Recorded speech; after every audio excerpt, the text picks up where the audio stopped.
We are in middle of the 13 Principles of Faith series. We are in principle number 11, and that is the notion of reward and punishment, a concept experienced primarily by the soul after death. And consequently, we have dedicated a few episodes to talk about the nature of the soul. We spoke about the anatomy of the soul, the 5 different parts of the soul, and how they are interconnected. We spoke about the origin of the soul, the idea of the creation of the soul by God, ex nihilo, directed by God. Of course, it's not part of God. Believing that something's part of God or has a piece of God would be tantamount to heresy. We spoke about the transposition of the soul, where a soul goes from its heavenly origins, from this heavenly chamber, from this heavenly vault. The angel takes it out and merges it with the body, the union of the body and the soul, and the conflict that that creates. Today, I want to address and expand upon something that we mentioned briefly last episode. We spoke last time about how there's a difference between Jewish and Gentile souls. And today, I want to dedicate our time to understanding exactly what the differences are. What are the unique characteristics and markers of Jewish souls? How is it different? And how is it unique? Now, along the way, as typically happens, we're going to talk about a lot of other things that are going to collectively build our repertoire of knowledge that we're trying to do here in this series. But we're also going to deal with a lot of the critical aspects of Jewish philosophy and Jewish eschatology. We're going to talk about the nature of Adam before his sin, the nature and the consequences of his sin, the responsibility of mankind to rectify Adam's sin, the history of how it was rectified over time, and the ups and downs, the ebbs and flows of how humanity has succeeded and or failed over the course of the time since Adam's sin. We're going to talk about the role of the patriarchs and the transformations that they did, and the concept of spiritual epigenetics, where the accomplishments, the spiritual accomplishments of Abraham, Isaac, and Jacob were perpetuated in their descendants. I also think that this subject is going to position us really well for some of the upcoming subjects that we're going to, please God, delve into in the series on the 13 Principles of Faith. Now, before we begin, some disclaimers are in order.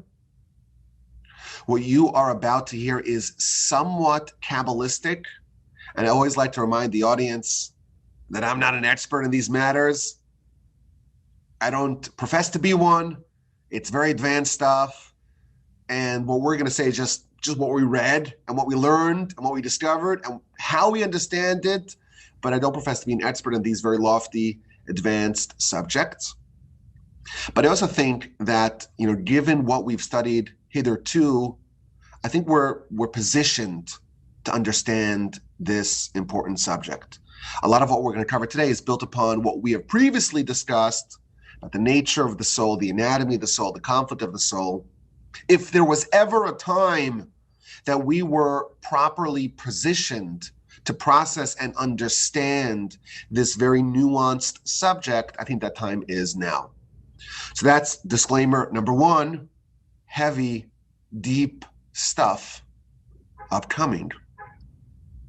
As a result, I don't say this often, this is one of those episodes you want to listen to twice, or maybe even 101 times. That's why, of course, it's called Torah 101. I don't like to, toot my own horn and talk my own book, as they say. But this is a very lofty subject, very advanced subject, a lot of moving parts, and you don't want to miss some of the nuance. Maybe give it a second listen. We will begin our exploration at the same place where all the mysteries and all the riddles of the soul begin. We start with Adam. The Talmud makes a puzzling statement about the differences between Jews and Gentiles. This is found in a few places in the Talmud. So, for example, Yevamos 61a, in the book of Sanhedrin you find it, the book of Avodah Zarah you find it. It says like this: Atem kruyim Adam. You are called Adam. Adam. You are called, you are deemed, you are considered Adam. Ve'ein ha'ovdei kochavim kruyim Adam. But the nations, the Gentiles, they are not called, they're not deemed, they're not considered Adam. So the Talmud is differentiating for us the Jews and the nations. What's going on over here? What does it mean that we are deemed, we are considered Adam? They are not deemed, they're not considered, they're not called Adam. Now this is particularly confusing because the word Adam, typically translates as man or mankind. As a result, this Talmud has been mistranslated as saying Jews are mankind and non-Jews are not mankind. That, of course, sounds very chauvinistic, very elitist, but it's also a mistranslation. The better translation, and we'll see what this means, is you are deemed Adam and they are not deemed Adam. Well, what is Adam? So the Talmud, the book of Shabbos on page 89a, we read the following. This is a very famous piece in the Talmud. It's talking about Moshe ascending to heaven to extract the Torah from the heavenly realm. And when the angels see Moshe, they are completely mystified. Why is there a human, an earthling, walking amongst us? And we know the story. They want to kill Moshe, and they say, God tells the angels, well, he's here to get the Torah, and they can't believe it. The Torah, the holy Torah that's been here, chambered with you for 974 generations before the world's created, and you want to give it to lowly flesh and blood. And Moshe is called upon to respond to the angels, and he successfully argues his case before the angels. And he proves why the Torah should be on earth. It should be in the hands of humans. That's the Talmud that we're familiar with. The Talmud continues by telling us what happened next. After Moshe negotiated and triumphed over the angels, the whole back and forth, the Talmud tells us, every one of them became a friend of Moshe. And every one of the angels gave Moshe a secret. And it quotes a verse in Psalms 68. Alisa lamaram, you ascended to heaven. Shavisa shevi, you took a captive. Lakachta matanos be'adam, you took gifts be'adam, because of Adam, because of Adam. Says the Talmud, in the merit, in the reward that they called you Adam, man, you took gifts. And the Talmud concludes that even the angel of death, the arch foe of humanity, even the angel of death gave Moshe a gift. He told him, what is the kryptonite of the angel of death? It's the Ketores. It's the incense offering. And when the Jewish people were being decimated and destroyed in the aftermath of the Korach rebellion, Moshe tells Aaron, I remember something. The angel of death is amongst us. The only way to thwart it, the only way to stop it is with Ketores, is with incense. And Aaron takes the incense and stands between the living and the dead. So here we have one definition of what is meant by the term Adam. Moshe, in the merit that he was called Adam, he was given gifts by the angels. Adam means someone who is loftier than angels, someone who triumphs over angels, someone who angels want to befriend, someone who angels want to give gifts to, someone who gets the ace up his sleeve to overcome the angel of death. What does it mean to be Adam? It means to have the angel of death beholden to you, subject to you. You know how to dominate it. You get his secrets too. That is one definition of Adam. Our sages offer a second definition. Adam, the Hebrew word Adam, is spelled Aleph, Daled, Mem, Adam. Says the Talmud, Adam stands for Afer, Dam, Mara. The Aleph, the first letter of Adam, is Afer, meaning ashes. The second letter, Daled, is for Dam, which means blood. And the third letter, the Mem, is for Mara, which means bile. What is Adam? Nothing more than ashes, blood, and bile. Nothing of real importance, nothing of real value. Material that you could buy for a couple of dollars at the drugstore, some collection of matter, it's not really valuable. So this word Adam really seems to have dual meanings. Of course, Adam is also the name of the protagonist, or shall we say villain, of the Genesis story, Adam and Eve. And we know what happened there. The word Adam, also means a person, a generic person, man, humanity, mankind. So this word really has, a rich spectrum of meanings. It means the person who triumphs over the angels, gets gifts from the angels. It's Adam in the Genesis story. It's also the lowly man, ashes, blood, and bile.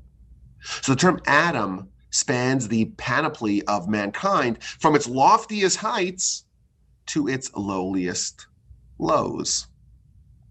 When the Talmud tells us we are deemed Adam, you are deemed Adam, you are considered Adam, Atem Kriyim Adam, and the non-Jews, they are not deemed Adam, we have to know which Adam is being referenced.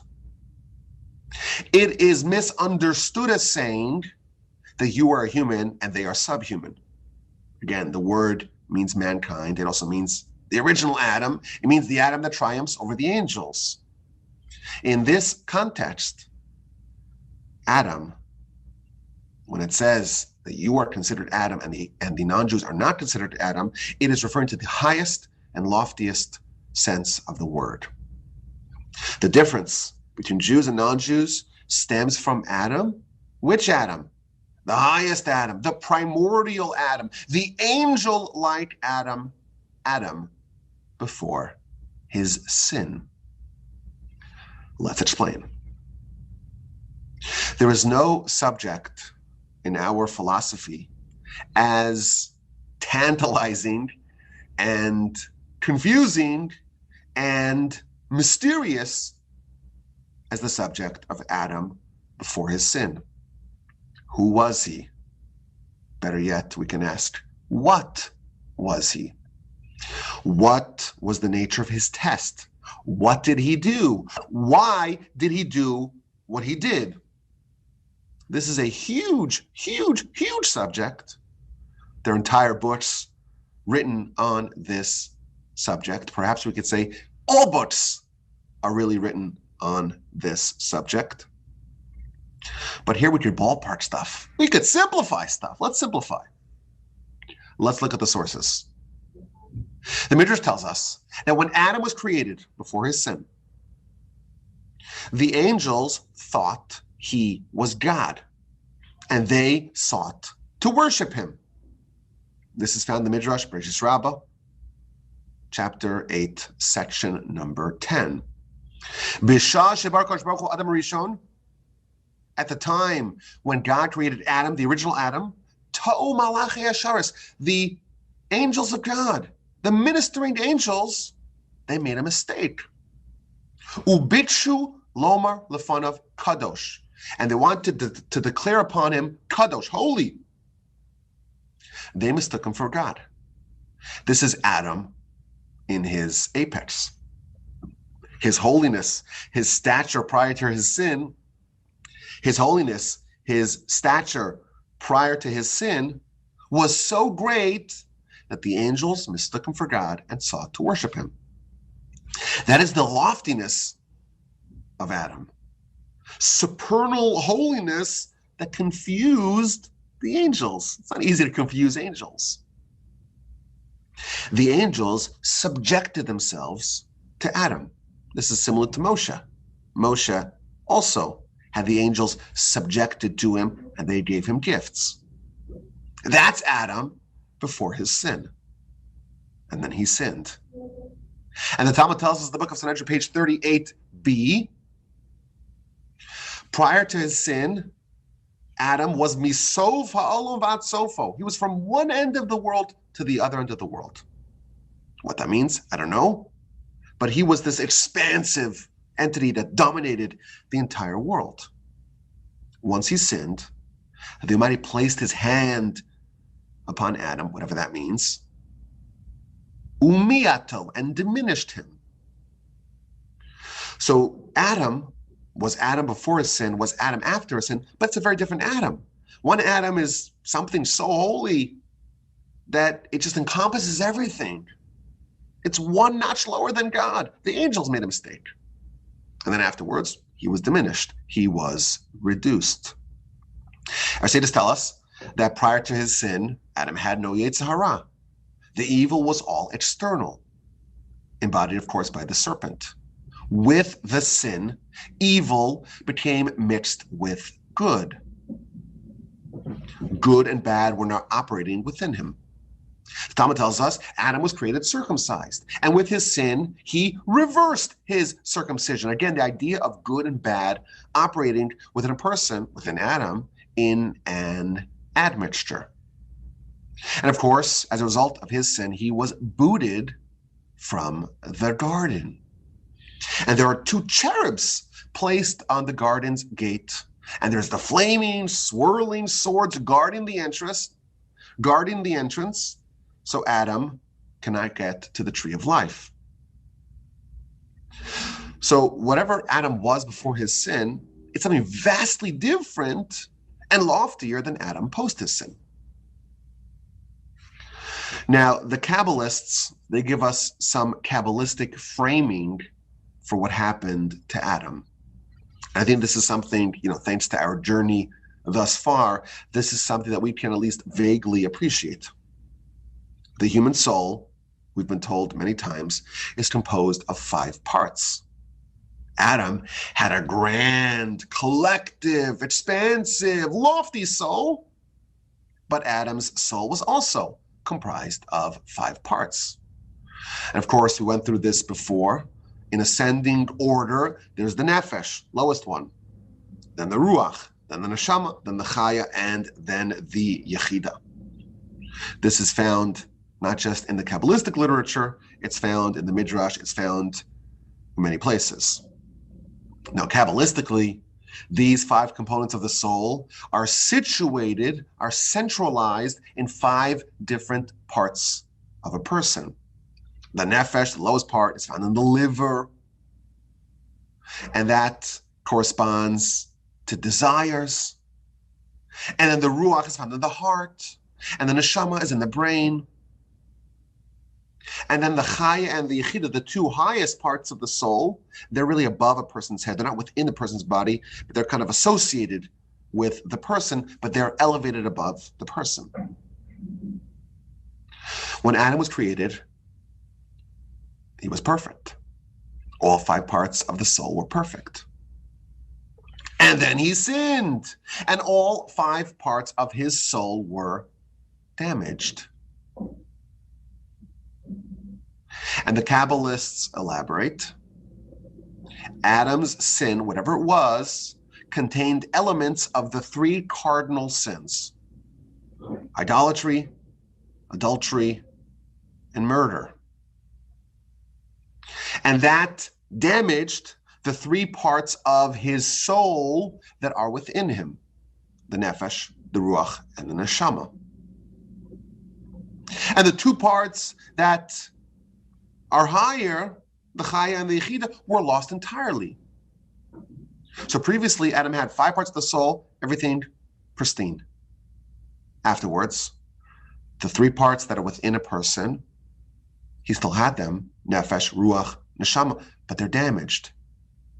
They have been destroyed to a certain extent. And the two higher parts are gone. And again, he was Adam. He remained Adam. He retained that name. But previously, he was this lofty Adam, higher than angels. And thenceforth, he was reduced. He was diminished. Psalms says he's really not very different than an animal. This is a very lowly Adam. And of course, he's locked out of the garden. He cannot access the tree of life. And the mission of mankind ever since that point is to fix the damage of Adam's sin and to restore the state of Adam the way it was before his sin. We have to get back into the garden. And of course, we have a name for that existence. It's called Olam Haba. But that is, in one sentence, the mission statement of mankind to fix the sin of Adam, to rectify what Adam broke, and to restore the glory and the splendor that existed previously. To restore the resplendent Adam back to the way it was prior. And for a long time, there was no headway in this mission. Enter the patriarchs. And again, the Kabbalists guide us, and they tell us, Abraham, he fixed the nefesh. Isaac started off with a fixed nefesh, and he fixed the next part. He inherited Abraham's perfected nefesh, and he fixed the ruach. And Jacob inherited the perfected nefesh thanks to Abraham, the perfected ruach thanks to Isaac, and he perfected part number 3 of the soul within man. He perfected the neshama. So Abraham, Isaac, and Jacob made tremendous strides in rectifying the sin of Adam, and thereby restoring the original Adam in all its pristine glory. The Midrash tells us, quoting a verse in Joshua, this is Joshua chapter 14, verse 15, it talks about Ha'adam, the Adam, Hagadol, the great one, Ba'anakim, amongst giants. The great giant Adam. Says the Midrash, who is this great giant Adam? Zeh Avraham. This is Abraham. And why is Abraham the great Adam? Why is he the uber Adam? Why is he the super Adam? Because really, he should have been created prior to the original Adam. But God said, what's going to be if the original Adam is going to do a sin, and if Abraham preceded him, well, then there's no one to fix what Adam destroyed. Therefore, I will create Adam first. And then if Adam corrupts, destroys, at least there is Abraham in the bullpen, the great giant Abraham, the great giant Adam, and he's there in the bullpen to fix what Adam destroyed. The Midrash tells us that Abraham is the super Adam. He really should have preceded him, but he was created after Adam to fix the sin of Adam. So who's called Adam so far? We have Adam called Adam. We have Moshe called Adam. We have Abraham called Adam. And Abraham, of course, started it. He started to fix what Adam did. And then this was extended to Isaac and Jacob. They built upon the fixing of Abraham. And the result of that is perfection of all 3 parts of the soul that are within the domain of man.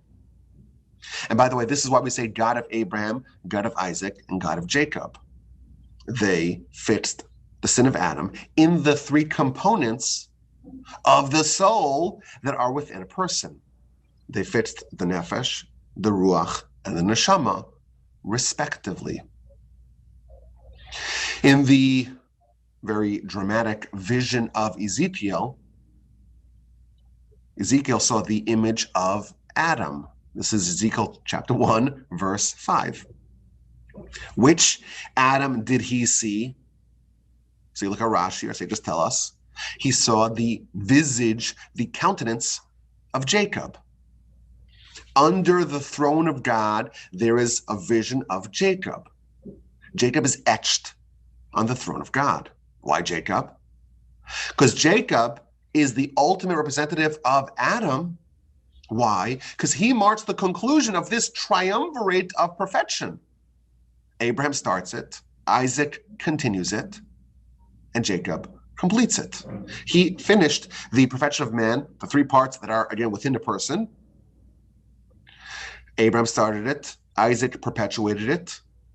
Isaac, of course, starts with what Abraham already accomplished, and Jacob concludes it, and therefore the perfection of Adam is embodied by Jacob.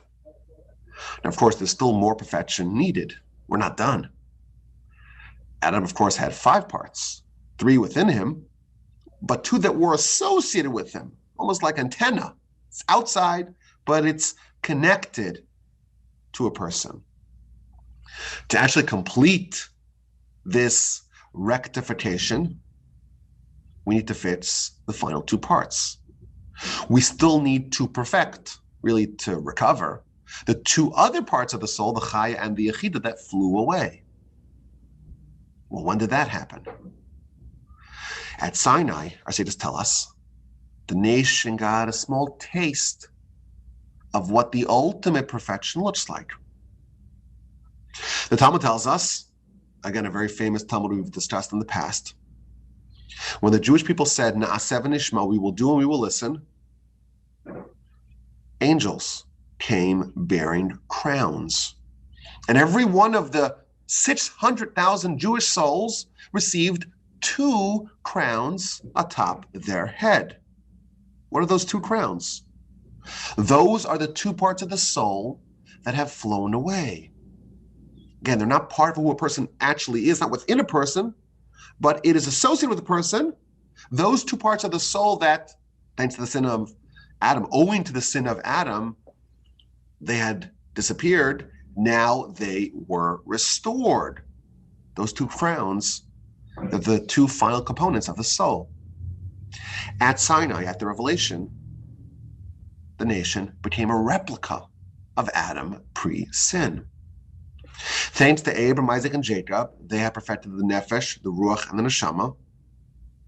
And thanks to declaring Na'aseh v'nishma, we will do and we will listen, they got the 2 crowns back, they got the Chaya and the Yechida back, and now the path to once again entering the garden and getting the tree of life, the path to Torah, is now open before them.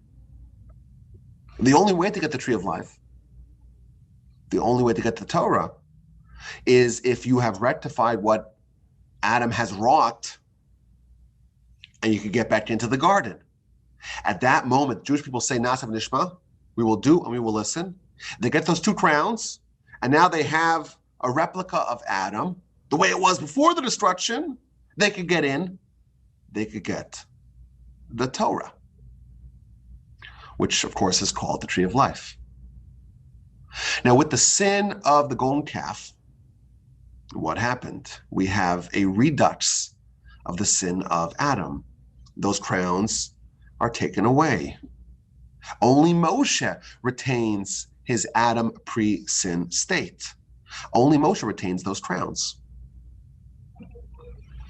Now, sages tell us that every Shabbos, we get them back temporarily. That's the extra soul that we get on Shabbos. But in Olam Haba, we get them back permanently. Now, another after effect of this sin is the tabernacle. Had the nation not sinned with the sin of the golden calf, we would not have a tabernacle. Why? Because a tabernacle is a specific point in the world where the close connection to God reigns. Had the Jewish people not sinned, had they maintained their crowns, whenever someone would invoke the name of God, they would have the ability to have a direct relationship with him. It says as much so in the aftermath of the revelation at Sinai, chapter 20 of Exodus. With the sin, that close Sinaitic connection is limited to one point in the world. It's found in the tabernacle, it's found in the temple, but it's not found elsewhere. Again, those tablets, the tree of life, are once again locked behind cherubs. Of course, in Olam Haba, when Adam's sin is fixed for good, the world will be filled with knowledge of God like water fills the seabeds. So let's see where we are. Let's get a little station ID, as they say. Recap. Before Adam's sin, he had a perfected 5 levels of the soul. With his sin, all 5 parts of the soul were altered and or damaged. The 2 highest ones, well, they flew away from him. He was severely spiritually diminished. Abraham, Isaac, and Jacob, they begin the process of fixing what Adam destroyed. Abraham, well, he fixed the nefesh. Isaac fixed the ruach. Jacob fixed the neshama. For a brief, fleeting moment, we actually had access to those last 2 crowns, but with the exception of Moshe, we lost them. And of course, we hope that we will be privy to the restoration of those 2 crowns speedily in our days. And of course, thanks to the patriarchs fixing the sin of Adam, we say God of Abraham, God of Isaac, God of Jacob, and we don't say that about anyone else. And by the way, there are 5 different prayers corresponding to Abraham, who fixed the nefesh. We have Shachris, the morning prayer. Corresponding to Isaac, who fixed the ruach, we have Mincha, the afternoon prayer. Jacob, of course, he is the nightcap. He enacted the Ma'ariv, the Arvit, the evening prayer, and he fixed the neshama. And when we pray these 3 prayers, we're trying to channel the transformation that they did to make sure that we acquire it and we reinforce it within ourselves. But of course, there are 2 more prayers that we don't say every day. There is Musaf, and then there is Ne'ilah. When do we say Musaf? On Shabbos and festivals.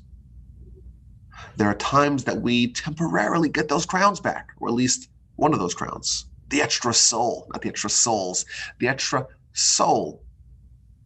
Perhaps the Musaf is corresponding to Joseph. And then once a year, on Yom Kippur, at the very conclusion of Yom Kippur, we say Ne'ilah. Yom Kippur is called Shabbos Shabboson. It's the Uber Shabbos. That's that one fleeting moment that we have not just one, but both of the missing crowns. Now, these 5 elements of our quest for perfection are found in many places. We just had the festival of Pesach. At the Seder, there are 5 cups. We have, of course, the 4 cups. And then we have the 5th cup, the cup of Elijah, the cup that corresponds to the idea of complete and total perfection of Olam Haba, of the restoration of the original Adam in all of its splendor.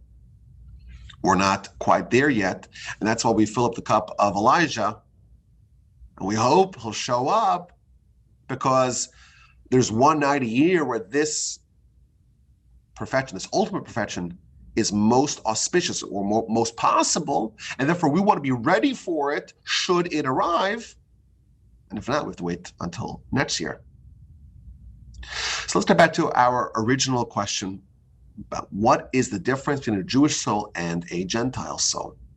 Back to our original citation. Atem kruyim Adam. You are considered, you are deemed, you are called Adam. And the Gentiles, they're not deemed Adam. In this context, the word Adam does not mean a person. It is a reference to Adam, the original Adam, in all of its glory. Like the original Adam, completely perfect, before his sin, before his demotion, when he was so lofty that the angels mistook him for God. Just one notch below God. Moshe, he is another picture of what this looks like. He's loftier than the angels. He triumphs over them in his arguments, and he's granted gifts because he is Adam. Abraham is called Adam HaGadol Banakim, the great giant Adam. The image of Adam is the image of Jacob. That is the Adam being discussed here. Abraham began this process of perfecting what Adam had destroyed, and Abraham became more Adam than Adam himself. And the Talmud's telling us, we are deemed, we are considered, we are called Adam while they are not. Meaning that the perfection of the soul accomplished by Abraham, Isaac, and Jacob, again, Abraham perfecting the Nefesh, Isaac, the Ruach, Jacob, the Neshama, that was perpetuated to their children. So just like Isaac starts off on second base or on third base, he already has incorporated within him what Abraham accomplished, and he passes that on. What Abraham accomplished and what he accomplished, he passes that on to Jacob. The Jewish nation, descendants of Abraham, Isaac, and Jacob, we have a little bit of what Abraham, Isaac, and Jacob already accomplished. We have an element of Adam-like perfection thanks to the hard work of our antecedents. The Gentiles do not have that. And by the way, the Zohar says something really interesting. There are some other people part of this family. Ishmael. Ishmael is called Pere Adam. What does Pere Adam mean? Adam is Adam. Pere means wild. Says the Zohar, he has a little bit of this Adam thing, because after all, he's a descendant of Abraham. Another word, by the way, used in the literature to describe this perfection is the word kol, meaning everything. The word kol is used to describe Abraham, Isaac, and Jacob. Bakol, Mikol, Kol. Adam, Kol, Adam. What does it say about Ishmael? Hu yihiyeh pere Adam. He will be a pere Adam. Yado bakol. He'll have his hand in kol. Meaning that there's a part of this family or of this dynasty that's like an offshoot. A pere Adam, part of Adam, a hand in kol. But not like the Jewish nation, not the OG, not the original family that has kol and that has Adam. Now, these elements of perfection were bequeathed to the descendants of Abraham, Isaac, and Jacob. This is the idea of spiritual epigenetics that I mentioned earlier. In the beginning of chapter 5 of Pirkei Avos, we read two successive Mishnahs, two successive teachings in the Mishnah. One of them is talking about genealogy. 10 generations from Adam to Noah, 10 generations from Noah to Abraham. And if you look at that Mishnah, it talks about Abraham. Asara doros minoch va'ad Avraham. There are 10 generations from Noah to Abraham. Who are we talking about? Noah and Abraham. And then it continues. Abraham came and took all the merit, all the reward of those 10 preceding generations. So we have Noah, we have Abraham. That's one Mishnah. The next Mishnah talks about Abraham's righteousness. but this time Abraham has a different name. Asara nisyonos nisnase Avraham Avinu. With 10 trials, with 10 challenges, Abraham, our forefather, was tested. Continues the Mishnah. Lehodir tamich shel Avraham Avinu. This reveals to us how beloved Abraham, our forefather, was. Same person. In successive Mishnayos, is different names. When it talks about his genealogy, he is just Abraham. When it talks about his righteousness, he's Abraham Avinu, our father. So the commentaries explain, the Ruach Chaim, for example, he tells us there's something unique about Abraham's spiritual triumphs. In the capacity of Abraham as someone who overcame tests, he is our father, meaning that we inherit those qualities. There's a point in history where the triumphs, the conquests, the spiritual accomplishments of the antecedents became inborn in the DNA of their descendants. Quotes a verse in Proverbs chapter 20, verse 7. Mishalech betumo tzaddik, someone who walks with God with righteousness is a tzaddik. Ashrei banav acharav, praiseworthy, meritorious are his descendants afterwards. A righteous person who works really hard, the kids benefit because they inherit those qualities, those achievements of their forebear, of their progenitor. The Talmud tells us this in the book of Yevamos, page 79a. There are 3 markers, 3 attributes, 3 qualities of this nation, of the Jewish people: merciful, bashful, and kindly. These are the 3 qualities we inherited from our 3 patriarchs. Jacob gave us mercy. Bashfulness we got from Isaac. And of course, kindliness, chesed l'Avraham, the kindliness comes from Abraham. Along these lines, our nation, we are deemed Adam. We are like Adam. We have a perfected soul.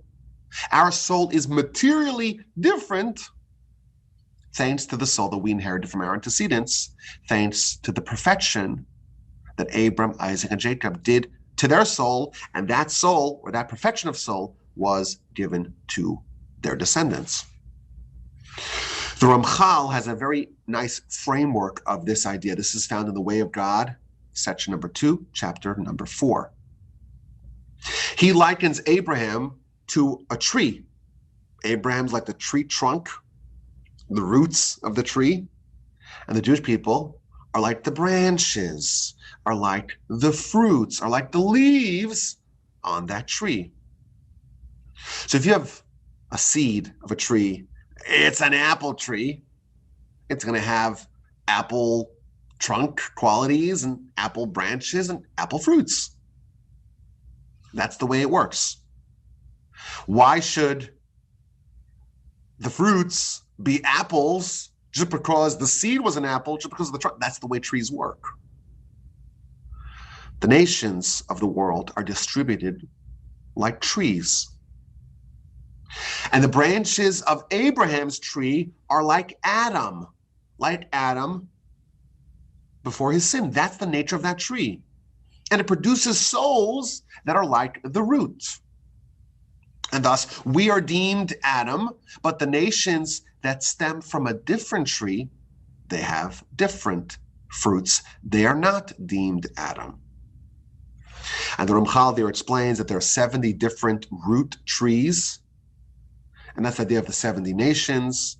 And then there is this one tree, this Adam-like tree of this one family, of this one dynasty, where the patriarchs, they created this perfected soul of Adam, and that is the kind of fruits that it bears.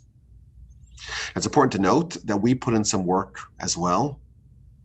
The notion of the Egyptian exile, it is likened to an iron crucible in our scripture, and that's the idea of our nation perfecting and cementing the perfected soul that we received from our antecedents. The hundreds of years of servitude in Egypt and the subsequent Exodus, that cemented the soul that our nation has, the fruits of our nation's tree, into an upgraded Adam-like one. And by the way, what's the symbolic mitzvah of the Jewish nation? That's the circumcision. That's the undoing of the sin of Adam. Our sages tell us all of Israel has a portion in the world to come. We are all, thanks to our antecedents, we're already perfected to the degree that we have already earned entry to Olam Haba. How do you get into Olam Haba? You have to undo the sin of Adam. Well, we have that just by default. Barring something that we would do to undo that status, barring, again, proverbially, the restoration of the foreskin, by default, we're in. A Gentile, they may have the same hardware. They also have a soul, also comprised of 5 parts. But the hard work of fixing that was not done yet, and therefore they have to earn it. By default, they're out. But we, because we have an Adam-like soul, we are in by default. Moreover, Ramchal tells us, Gentiles who are righteous, they can earn a ticket to Olam Haba. But to enter, they have to ride on the coattails of Abraham. They have to hitch a ride, so to speak, with the Jewish people. Perhaps we can say they have to graft their branch to the tree of Abraham. The Jewish people, we have Torah. We can have Torah because we can relate to the heavenly, godly wisdom. We start off halfway there. The national mission of our people is to bring Messiah, to get those last 2 crowns. It's our mission because we're the only people that can do it. We are born on third base. We're born with the spiritual silver spoon in our mouth. We have this built-in advantage. Of course, not thanks to our own doing. We're part of this tree. We're lucky. We're fortunate. We have the 3 inherent parts of our soul. They are already Adam-like. And therefore, we can already move on to the next stage of the final 2, maybe the final 1. But no other nation can. So what's the difference between Jewish souls and Gentile souls? We would say is that, if you just look at them, and you take out all of the work done to it, physiologically, it's the same. The only difference is we're like Adam. They're not. The same hardware exists across the board. One is perfected already thanks to Abraham, Isaac, and Jacob forming that kind of tree, and one is not there yet. Sages tell us that even in heaven, these 2 kinds of souls are segregated. A very ancient piece in the Talmud, in the book of Avodah Zarah, page 5a. The Talmud is talking about the importance of the mitzvah of procreation. And the Talmud tells us that the son of David, namely Messiah, will not come until all the souls have been depleted from the heavenly vault of souls called Guf.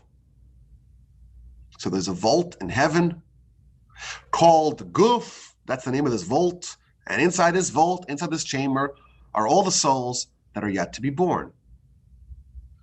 And therefore, to procreate, well, that accelerates the redemption. It's so important to procreate because that is bringing about, effectuating the redemption. So Tosfos, the Tosfos commentary, asks a really interesting question. Why is it so important for us to procreate? Why can't we outsource the depletion of souls from that heavenly chamber to the Gentiles? Let them deplete the souls. Why is it so important for us to procreate? We could use, shall we say, low-skilled labor for this. So that's the question, really interesting question. If it's so important, such an imperative to deplete those souls from heaven, why do we need to do it? outsource it to someone else? That's the question. Interesting question. But the answer that it tells us is that actually, no, there are different vaults.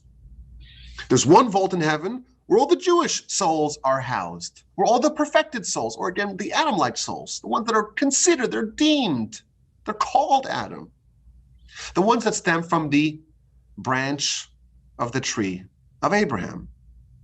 And that has to be depleted for Messiah to come. We cannot outsource that to the nations.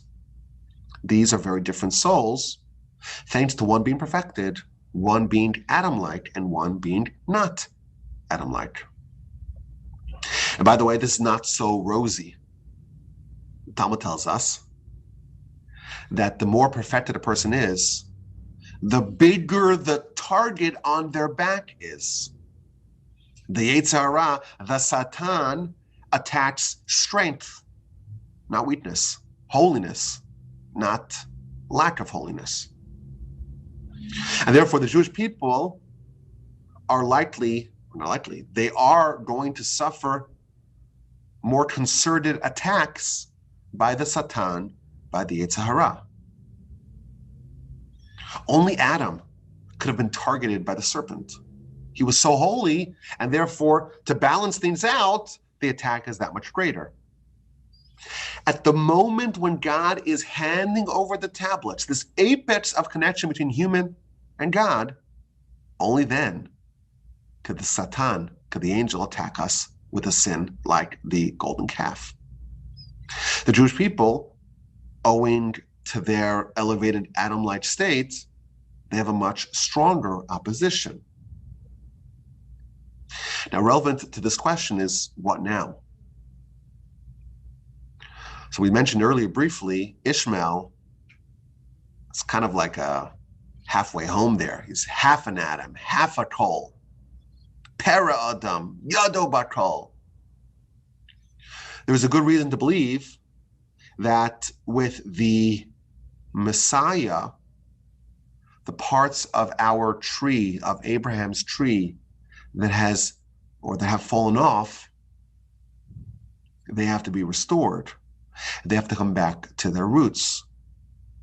Some of the sources say that Messiah can only come once these other parts, Esav, Ishmael, the other parts of the family, only once they rejoin the tree of Abraham, only then can this total perfection be unleashed on the world. But one final point, I think, just to round out this subject, is the question of conversion. When someone converts, how does that happen? So a Gentile, we mentioned earlier, a Gentile can get Olam Haba, they graft themselves to a different tree. They hitch a ride, they ride on the coattails of Abraham. What about converts? How can someone who is not part of the biological family of Abraham, how can they join the fold?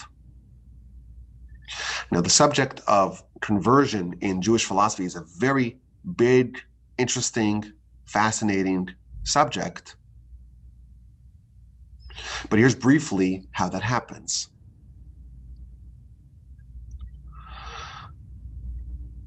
Of course, our nation has experienced a lot of tumultuous upheavals in our around 4,000-year existence. And there are parts of our people that have gotten absorbed by other nations. You know, the Jews, we've had a long history. We're a wandering people. We're an itinerant nation. And along the way, there was some attrition. So there are some souls of Abraham, part of this Adam tree, Abraham tree, that have just gotten lost. They are original souls of Abraham. They just don't know it. And something may happen that may trigger a certain unstoppable drive to go back home. Some of the converts are actually Jews that no one knows. There's no way to know that. There's no way for us to inspect the DNA. We can't do a genome sequence. We can't do a swab and 23andMe to find out the origin of the soul. And therefore, there are some converts who actually are part of the family of Abraham. They just don't know it. And they're just coming home. There are other converts that are part of the family of Abraham through a circuitous fashion. When Abraham and Sarah, when they left to go to the land of Canaan, they took the souls that they made in Haran. The souls that they made in Haran. How did Abraham and Sarah create souls?